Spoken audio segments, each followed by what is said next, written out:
En nombre del Padre, del Hijo y del Espíritu Santo. Amén. Ave María Purísima, sin pecado concebida.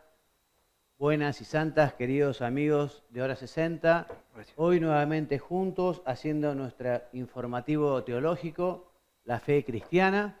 En los controles, como siempre, Mariano Reino Busch, nuestro único alumno presencial. Mariano, ¿cómo estás? Bien, ¿vos? Bien, bien.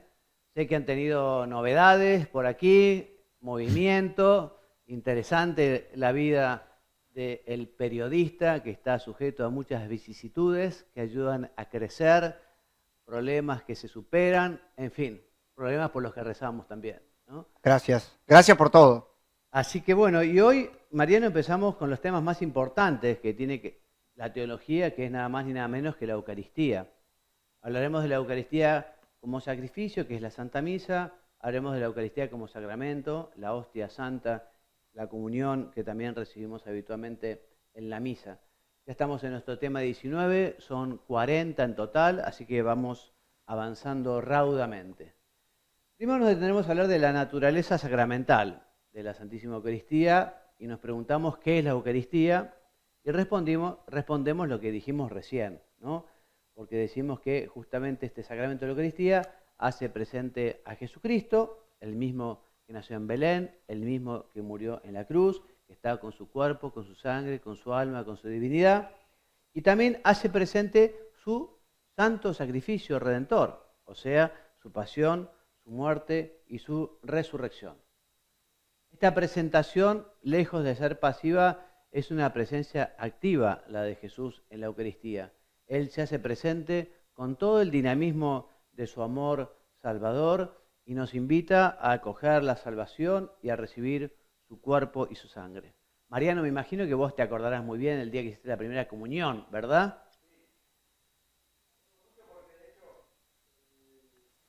Ahí está. Sí, me acuerdo porque me porté pésimo. No, ¿por qué? ¿Qué pasó?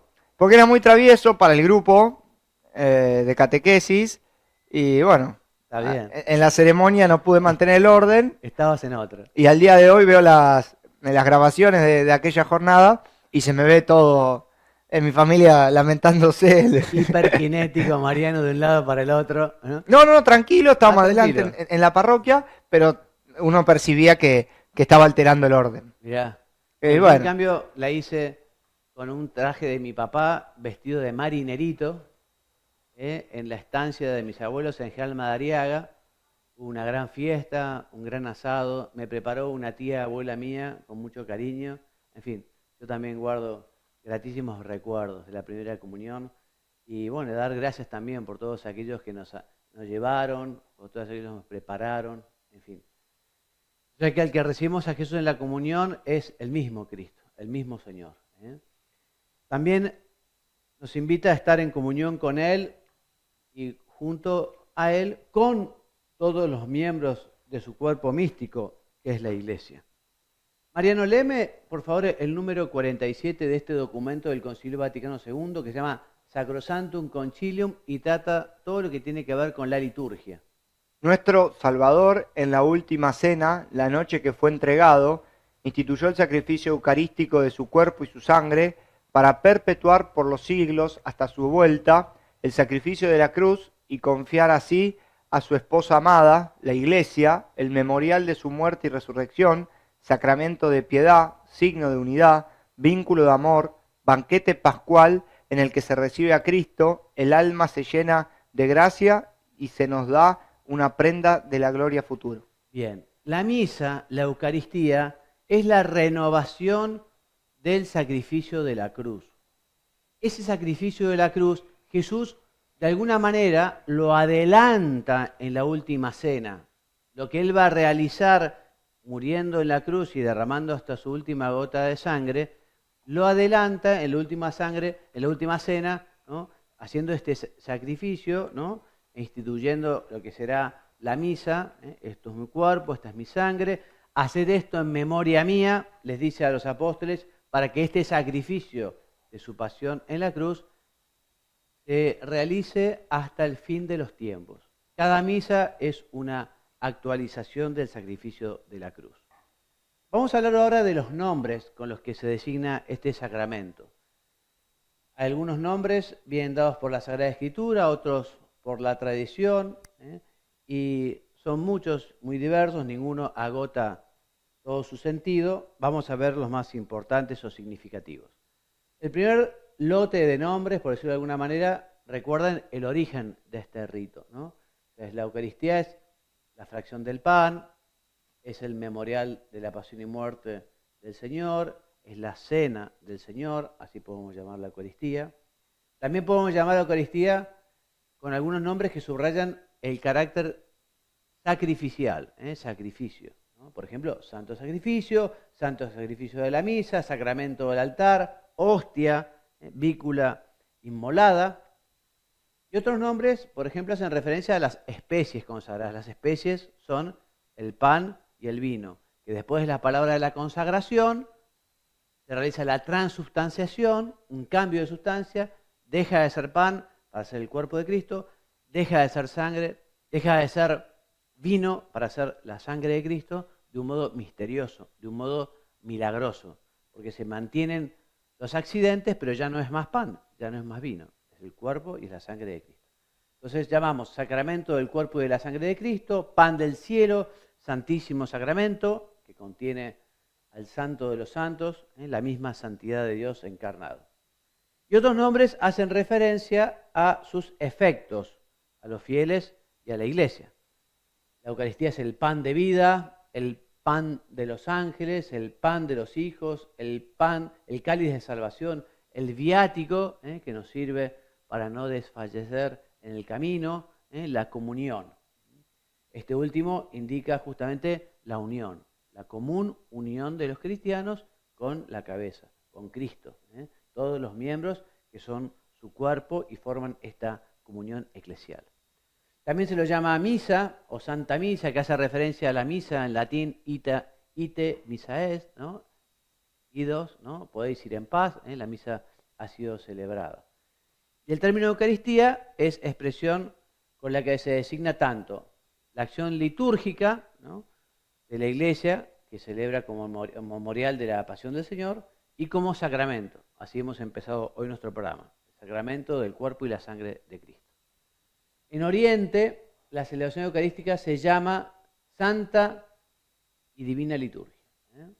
Y este término Eucaristía viene del griego y significa acción de gracias, ¿no?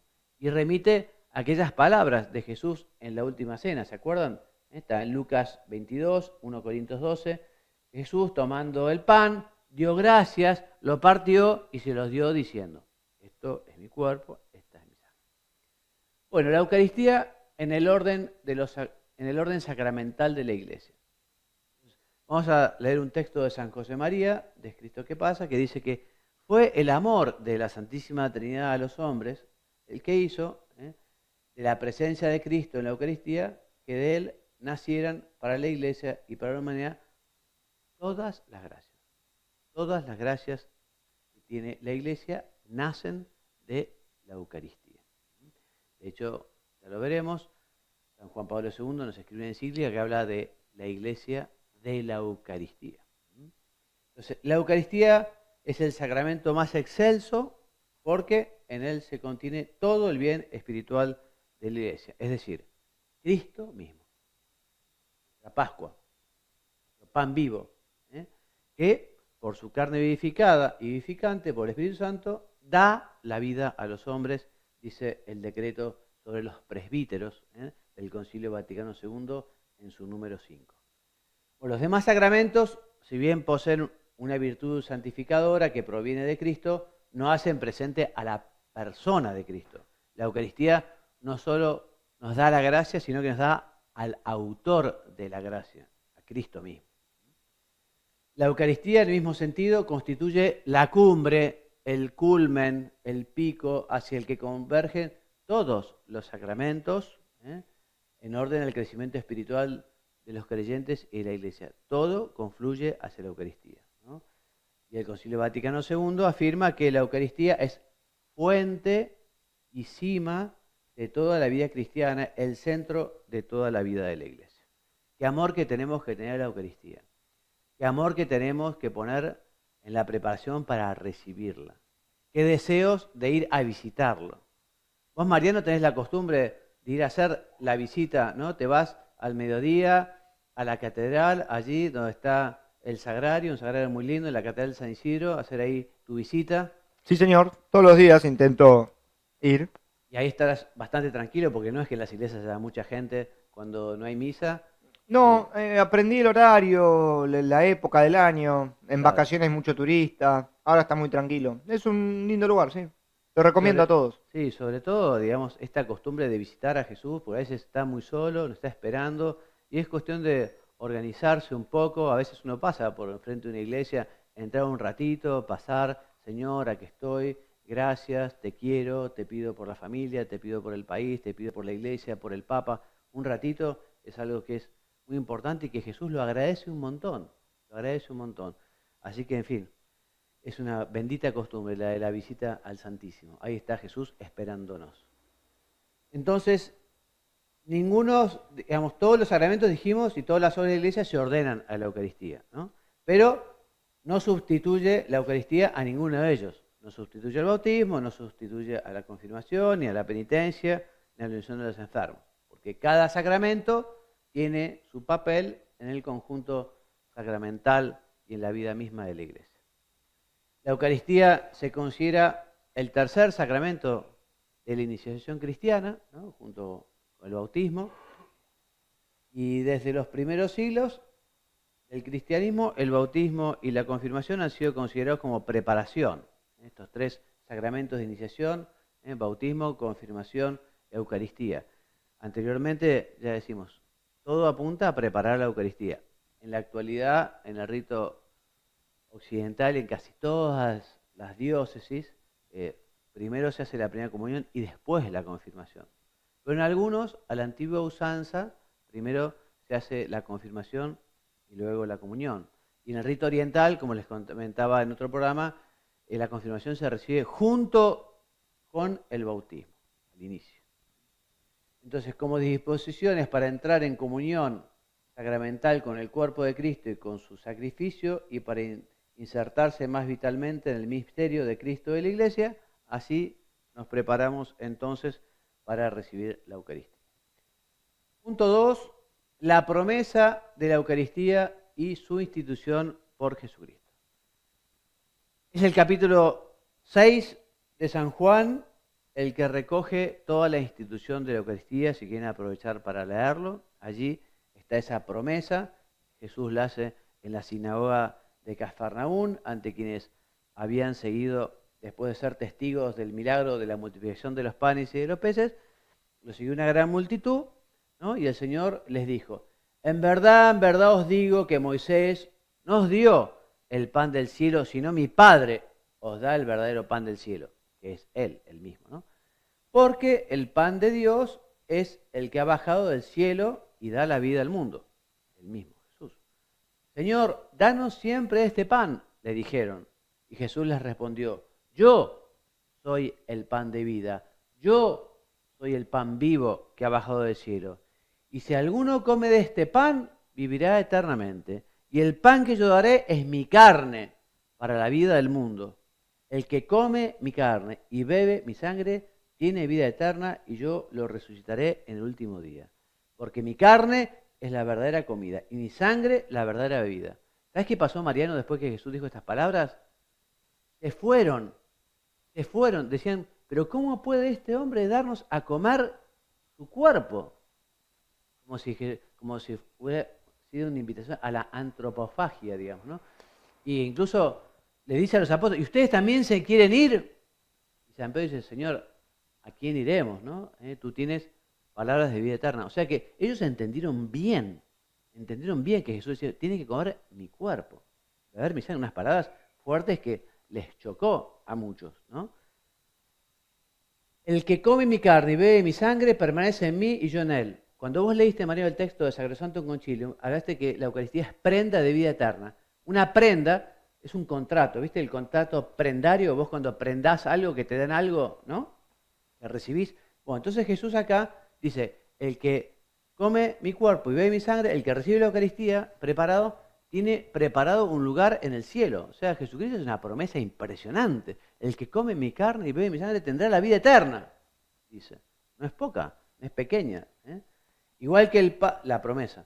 Igual que el Padre que me envió vive y yo vivo por el Padre, así aquel que me come vivirá por mí. Juan capítulo 6, versículos 32 a 35 y siguientes. Punto 2.2, la institución y su contexto pascual. Mariano, ¿te dice algo este título, contexto pascual?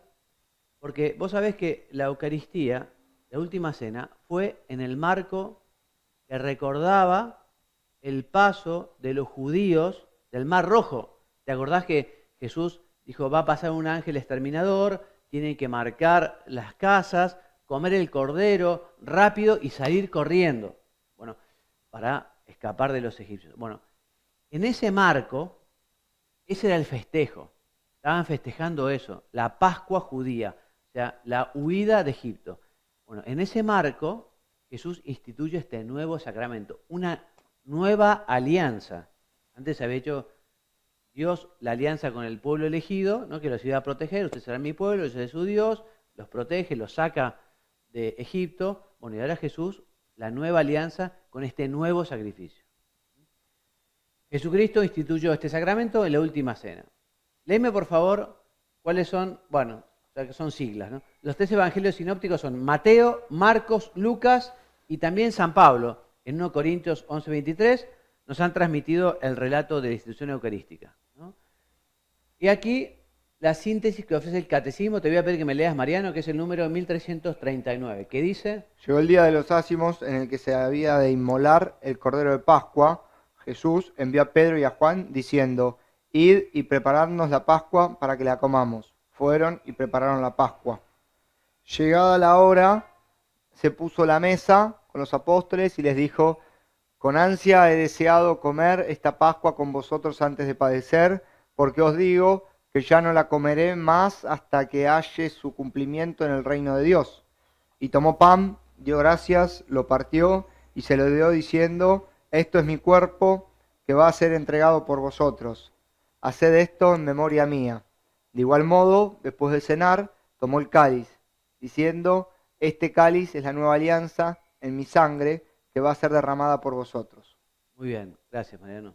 Entonces Jesús así celebró la última cena en el contexto, te lo decía recién, de la Pascua judía, esta celebración, ¿no? Pero la cena del Señor posee una novedad absoluta, ¿no?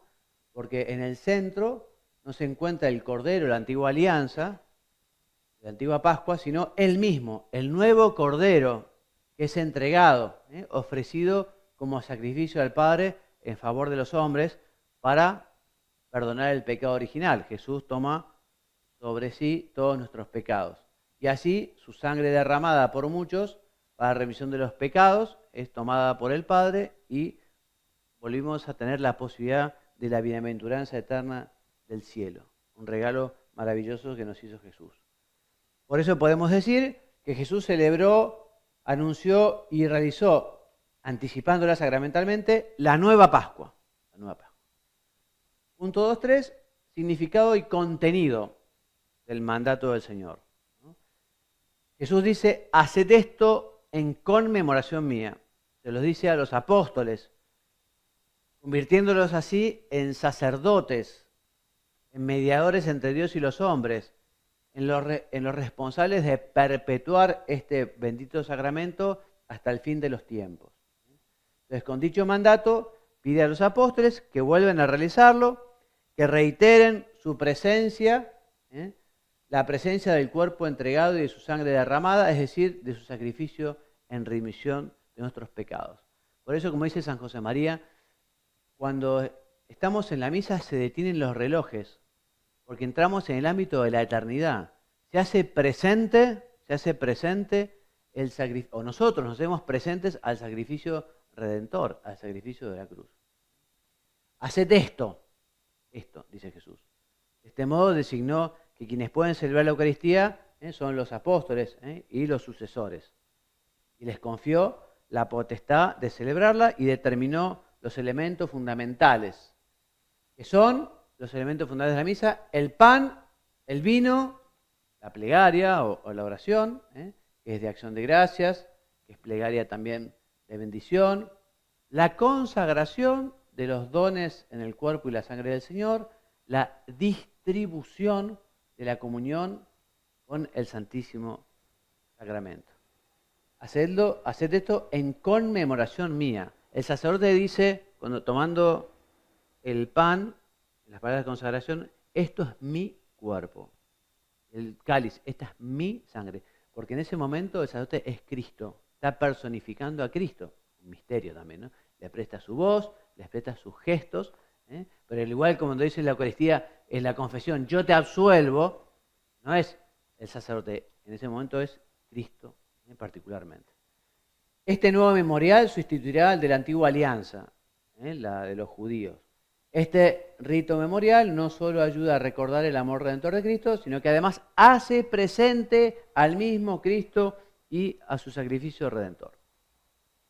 Bueno, punto 3, la celebración litúrgica. La celebración es propiamente el rito, ¿no? El rito de la misa, ¿no? La Iglesia, obediente a este mandato del Señor, celebró enseguida la Eucaristía. Y tenemos relatos de cómo efectivamente en Jerusalén, en Troade, en Corinto, en todos los lugares donde llegaba el cristianismo, los domingos se reunían en torno a la mesa del Señor para celebrar la Eucaristía. Cuentan los Hechos de los Apóstoles, por ejemplo, capítulo 20, era sobre todo el primer día de la semana, es decir, el domingo, el día de la resurrección de Jesús, cuando los cristianos se reunían para partir el pan. Desde entonces hasta nuestros días, la celebración eucarística se ha perpetuado, de suerte que hoy la encontramos por todas partes en la Iglesia con la misma estructura fundamental. En el Catecismo tenemos unos textos de los primeros siglos que narran cómo era la Santa Misa en los primeros siglos, y la estructura fundamental es la misma que tenemos en la actualidad.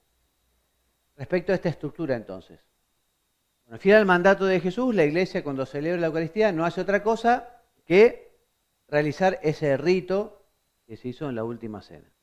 Los elementos esenciales de estas sucesivas celebraciones eucarísticas no pueden ser otros que aquellos de la Eucaristía originaria. O sea, la Santa Misa tiene cuestiones que pueden variar y pueden cambiar. El idioma, por ejemplo, antes del Vaticano II se celebraba en latín, casi siempre, ¿no? Pero eso no es esencial. Hay temas que son esenciales y no pueden cambiar, evidentemente, ¿no? Dos son los grandes, digamos, la estructura de la misa está formada por dos grandes bloques, por decirlo de alguna manera. Uno, la asamblea, y otro, la actuación del nuevo memorial. ¿Qué decimos de la asamblea eucarística? Que desde los comienzos de la vida de la Iglesia, la asamblea cristiana se manifiesta jerárquicamente estructurada, porque está compuesta el pueblo de Dios, ¿no? Donde las primeras diócesis, donde estaban los sucesores de los apóstoles, estaba el obispo, sucesor de los apóstoles, los presbíteros, ¿no? Que preside sacerdotalmente la celebración y actúa en la persona de Cristo, impersonando a Cristo, ¿no? Puede haber un diácono allí y otros ministros, y los fieles bautizados, unidos por el vínculo de la fe y del bautismo. Y así, todos los miembros de esta asamblea están llamados a participar. Mariano, léeme cómo tienen que participar. Aquí puse unos asteriscos, cómo tiene que ser esta participación. Conscientemente, devotamente y activamente en la liturgia eucarística, cada uno según su modo propio. El sacerdote celebrante, el diácono, los lectores, los que presentan las ofrendas, el ministro de la comunión y el pueblo entero, cuyo amén manifiesta su real participación. Exactamente. Porque a veces se habla de que los fieles tienen que participar. La participación sobre todo es espiritual y acompañando al sacerdote en la celebración, con la voz en las oraciones, con el corazón en esas oraciones, ¿no? La celebración activa no es que, pero yo no leo la lectura, yo no llevo las ofrendas, ni siquiera paso la bolsita, entonces no es muy activa mi participación. No, es activa y devota cuando se lleva de corazón esa celebración, que conviene preparar antes, que conviene conocer, que conviene meditar además para saber qué es lo que está pasando. Ya en algún otro programa les recomendaba Vale la pena profundizar en la liturgia de la misa, vale la pena leer algún libro de liturgia o leer el catecismo, leer algún libro, algún folleto, porque la riqueza litúrgica de la misa es enorme y cuanto más conocemos, más podemos aprovecharlo. Por tanto, cada uno deberá cumplir el propio ministerio, sin que haya confusión entre el sacerdocio ministerial y el sacerdocio común, el que se tienen todos los fieles con el bautismo, ¿no? Son dos sacerdocios diferentes, esencialmente diferentes. El papel del sacerdocio ministerial es esencial para la celebración misma. Y solo el sacerdote válidamente ordenado puede consagrar la Santísima Eucaristía, pronunciando in persona Christi. Por eso, por ejemplo, los hermanos separados luteranos tienen una celebración, yo he asistido cerca de mi casa, un día de Navidad fue, que es muy parecida a la católica, pero no son sacerdotes los pastores luteranos, porque se cortó, digamos, la unión con los apóstoles. Entonces, al no ser sacerdotes, no tener el ministerio sacerdotal, no tienen realmente la Santa Misa, tienen una celebración semejante y parecida, ¿no? En fin. Entonces, seguimos. Ninguna comunidad cristiana está capacitada para darse a sí sola el ministerio ordenado. O sea, el ministerio se recibe del obispo, ¿no? No es la comunidad la que dice, bueno, vamos a elegir, vamos a votar y vamos a nombrar a fulano que sea el sacerdote. Podría haber sido una manera, pero no fue así como Jesucristo lo instituyó, ¿eh? El ministerio sacerdotal es un don que se recibe a través de la sucesión episcopal que se remonta a los apóstoles. Y así el obispo establece un nuevo presbiterio mediante el sacramento del orden. Bueno, vamos a ver un poquito cómo se desarrolla esta celebración. Vamos a ver rápidamente. Dos son los grandes momentos de la misa. La liturgia de la palabra y la liturgia de la Eucaristía. Léeme, Mariano, ¿qué comprende entonces la liturgia de la palabra? La proclamación y la escucha acogida de la palabra de Dios. O sea, las lecturas. Primera lectura, segunda lectura, el salmo, el evangelio, la homilía. ¿Eso queda a consideración de cada sacerdote? Porque yo he ido a misas que se lee la primera, no se lee la segunda, se pasa directamente al evangelio. Sí, entre semana habitualmente hay solo una lectura. No, de fin de semana, hablo de domingo. Los domingos está recomendado que se lean dos. Ahora, si por razones pastorales conviene por algún motivo que el sacerdote tendrá que ver, ¿no? O sea, esto es lo que se llama la rúbrica. Las rúbricas, el sacerdote las tiene que cumplir. Hay un dicho que dice, el cura honrado lee lo colorado, porque lo colorado, ruber rubris, en latín es rojo, y es lo que hay que hacer, que no se dice. Entonces, los curas tenemos que obedecer la rúbrica, pero hay muchas variantes y pueden cambiar, y se puede elegir una u otra. Entonces habrá que ver. Y la liturgia de Eucaristía comprende la presentación del pan y del vino, la anáfora o plegaria eucarística con las palabras de la consagración y la comunión. Muy bien. Estas dos partes principales están delimitadas por los ritos introductorios, Padre, el Hijo y el Espíritu Santo, amén, yo esté con ustedes y con tu Espíritu, hermanos, para participar de la celebración, reconozcamos nuestros pecados. Entonces uno hace el acto penitencial y después hace la liturgia de la palabra. Y después los ritos de conclusión, después de dar la comunión. Nadie puede quitar o añadir a su antojo nada de lo que ha sido establecido por la Iglesia en la liturgia de la Santa Misa. ¿Cómo es el signo sacramental? Entonces, los elementos esenciales son pan de trigo y vino de uvas. Vos sabés, Mariano, que si se consagra pan de arroz, no hay consagración. Es esencial para la validez. Y si en vez de vino se utiliza sidra, por ejemplo, que es de manzana, tampoco se realiza el signo. Yo este año, en la misa, creo que el sábado de Gloria, no estoy seguro, fui a una celebración donde había pan, ¿sí? pan de panadería y vino de uva para todos. Sí. Impresionante me pareció. Muy impresionante. Hasta me dio más... Sí, pega. Sí, pega más que lo tradicional, digamos. La verdad que me movilizó mucho y lo recuerdo, lo tengo presente. Sí, eso se suele hacer de una manera un poco extraordinaria, no es algo ordinario, ¿no? Lo mismo que la comunión con dos especies. Se puede comulgar con el pan y con el vino. Habitualmente se da solo el pan, solo la hostia, pero en muchísimas ocasiones, en la primera comunión, en el casamiento, en una celebración de una boda, las bodas de oro, las bodas de plata, en fin, con todo, ahí también bajo las 12 especies. Y realmente comulgar bajo las 12 especies, sobre todo para el que no está muy acostumbrado, le llega más, ¿no? ¿Cambia algo el recibimiento de la hostia, si es directamente en la boca o en la mano? Mirá, es un tema que el tema de recibirlo en la mano ha sido una excepción, ha entrado como una excepción y se han ido dando permisos especiales para recibirlo en la mano, porque lo ordinario es que sea en la boca, de pie o de rodillas. Eso es indistinto. Digo, Es rodillas es indistinto. indistinto. Sí, indistinto.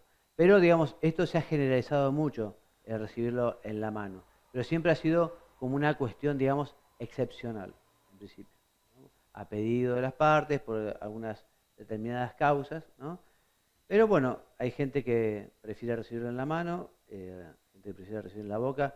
Los sacerdotes, obviamente, estamos obligados a recibirlo donde, a dar la comunión donde el fiel quiera. Si quiere en la boca, le damos en la boca. Si quiere en la mano, en la mano. Evidentemente, tiene que tener las manos limpias.